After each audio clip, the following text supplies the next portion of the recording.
14 تاریخ میں ہمارے ہندوستان کی عظیم شخصیت حضرت سید سالار مسعود غازی علیہ رحمہ کا عرس پاک منایا جاتا ہے۔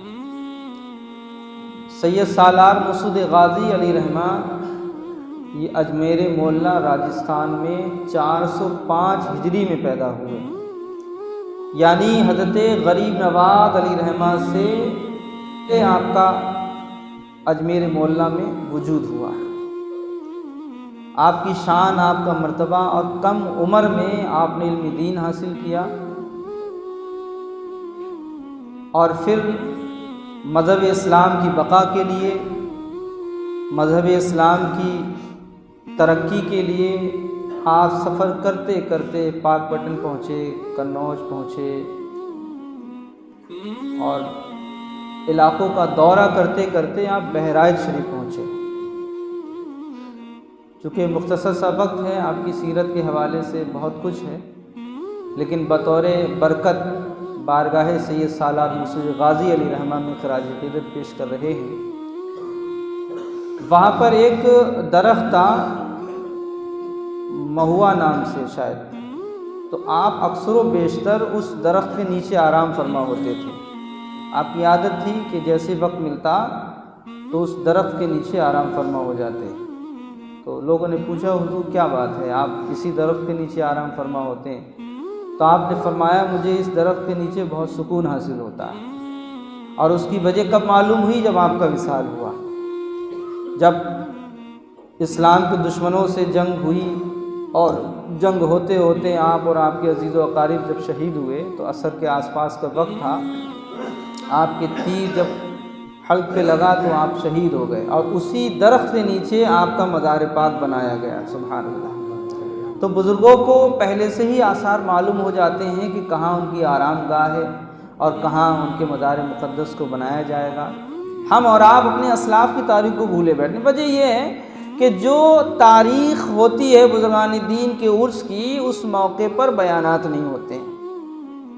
جیسا موقع ویسا بیان، قوم کے اندر خود بخود وہ تاریخ زندہ ہو جائے، قوم کے اندر خود بخود بزرگان دین کا ذوق و شوق اور ان کی سیرت کے جو لمحات ہیں وہ خود بخود تازہ ہو جائیں گے۔ بس بیانات جو ہیں وہ موقع اور محل کے اعتبار سے ہونا چاہیے۔ ایک بار حضور تاج الشریعہ علیہ رحمہ اور حضرت علامہ محدث کبیر، ان دونوں حضرات کے کچھ نکاتی پروگرام عرس اعلیٰ حضرت علیہ رحمہ کے موقع پر جامعۃ الرضا میں بیان کیے گئے۔ تو اس میں حضور تاج الشریعہ علیہ رحمہ نے فرمایا کہ علماء یعنی ائمہ مساجد کی ذمہ داری بنتی ہے کہ جو تاریخ بزرگان دین کے آراز کی ہو یا صحابہ کی ہو، اسی تاریخ میں مساجد میں بیان ہونا چاہیے۔ آپ نے مثال فرمائی، جیسا کہ سفر کے مہینے میں سیدنا علامہ فضل خیر آبادی علیہ رحمہ کی تاریخ ہے، حضرت مجدد الفسانی علیہ رحمہ کی تاریخ ہے، حضور سیدی سرکار اعلیٰ حضرت علیہ رحمہ کی تاریخ ہے۔ تو جیسی جیسی تاریخیں ہوں اسی اعتبار سے مساجد کے ائمہ کو بیان کرنا چاہیے۔ شادی کا موسم ہے تو لوگوں کو شرعی طریقے سے آپ بتائیے کہ شادی کیسے کرنا چاہیے۔ شادی برات میں غیر رسومات سے بچنا چاہیے۔ حضرت سید سالار مسعود غازی علیہ رحمہ کی جب بسم اللہ خوانی ہوئی تو آپ کی 4 سال کی عمر تھی۔ یہ بزرگان دین کی سنت ہے بسم اللہ خوانی کرنا، لیکن بھائی میں جہاں مجھے جو چیز لگتی ہے کہ یہ اسلام کے لیے نقصان دہ ہے تو اس کو بتانے کی ضرورت ہے۔ اب بسم اللہ خوانی کو باقاعدہ لوگوں نے ایک شو بنا رکھا ہے۔ بسم اللہ خوانی کا مطلب یہ ہے کہ کسی نیک عالم دین یا تعلیم یافتہ کسی قاری قرآن کو یا مسجد کے امام کو بلا کے اپنے بچے کی بسم اللہ خوانی کرائی جائے بطور تبرک، اور پھر جو بھی عزیز و اقارب ہیں فاتح خوانی کر کے جو بھی ان کی ضیافت کرنا وہ کر دیجیے۔ اب تو ہم یہ دیکھ رہے ہیں کہ بسم اللہ خوانی اتنا ہائی فائی سسٹم کیا جا رہا ہے، باقاعدہ شادی برات کی طرح 2-2 3-3 دن تک باقاعدہ گھر کی سجاوٹیں ہوتی ہیں، اور بسم اللہ خوانی کے موقع پر جو بدنگاہی ہو رہی ہے وہ کسی سے پوشیدہ نہیں ہے۔ ایک بسم اللہ خوانی کے لیے 50 حرام کام کیے جا رہے ہیں۔ عورتوں کا ہجوم جو ہے ایسے سج دھج کے آتا ہے کہ پتہ نہیں کیا ہونے والا ہے۔ ارے بسم اللہ خوانی، اللہ کے مقدس نام سے تم اپنے بچے کی شروعات کر رہے ہو تو خود کے اندر بھی تو دین کی اور مذہب کی لیاقت ہونا چاہیے کہ ہم اپنے بچے کی بسم اللہ خوانی کر رہے ہیں تو ایک شرع کے دائرے میں کریں۔